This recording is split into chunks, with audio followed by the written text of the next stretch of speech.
السلام علیکم ورحمۃ اللہ وبرکاتہ۔ الحمدللہ رب العالمین والصلاة والسلام علی رسولہ الکریم، اما بعد۔ حضرات ناظرین کرام، امید ہے کہ آپ حضرات بخیر ہوں گے۔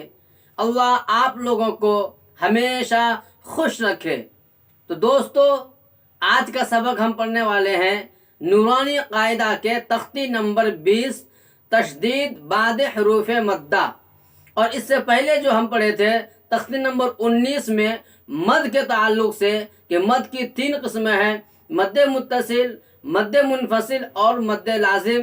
مد متصل کس کو کہتے ہیں یہ بھی میں آپ کے سامنے پیش کر دیا تھا، اور اس سبق کو آج پھر ہم سے ریپیٹ کرنا چاہ رہے ہیں تاکہ آپ کو مکمل طور پر اچھی طریقے سے سمجھ میں آ جائے اور پڑھنا آسان ہو جائے۔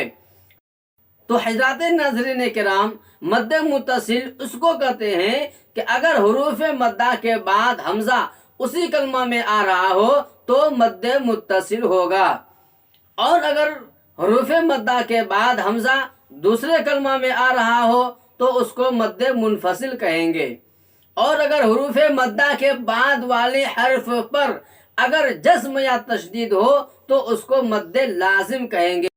تو دوستو، بلا تمید و تاخیر چلتے ہیں، ہم اپنے سبق کو شروع کر لیتے ہیں۔ اس سے قبل ہمارا آپ سے ایک ریکویسٹ ہے، درخواست ہے کہ اگر آپ ہمارے یوٹیوب چینل پر نئے آئے ہیں تو ہمارے چینل کو ضرور سبسکرائب کریں، اور ساتھ ہی میں بیل آئیکن کو پریس کر کے آل پر کلک کر دیں، تاکہ جب بھی میں کوئی نیا ویڈیو اپلوڈ کروں تو سب سے پہلے آپ کی خدمت میں پہنچ سکے۔ تو بلا تمید و تاخیر ہم اپنے سبق کو شروع کر لیتے ہیں تجوید کے ساتھ۔ بسم اللہ الرحمن الرحیم۔ تختی نمبر 20، تشدید بعد حروف مدہ۔ اعوذ باللہ من الشیطان الرجیم، بسم اللہ الرحمن الرحیم۔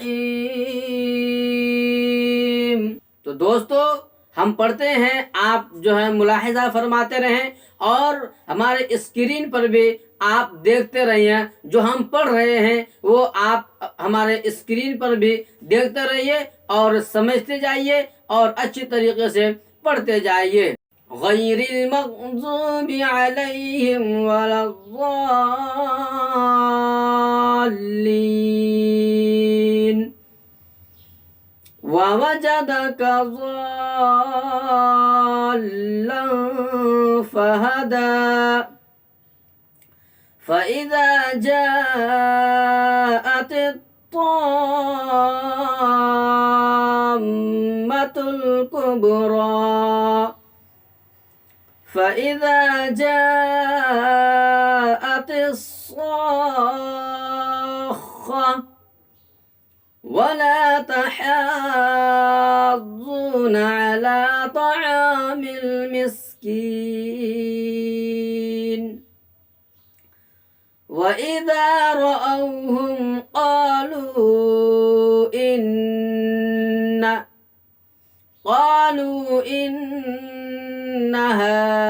هؤلاء لضالون۔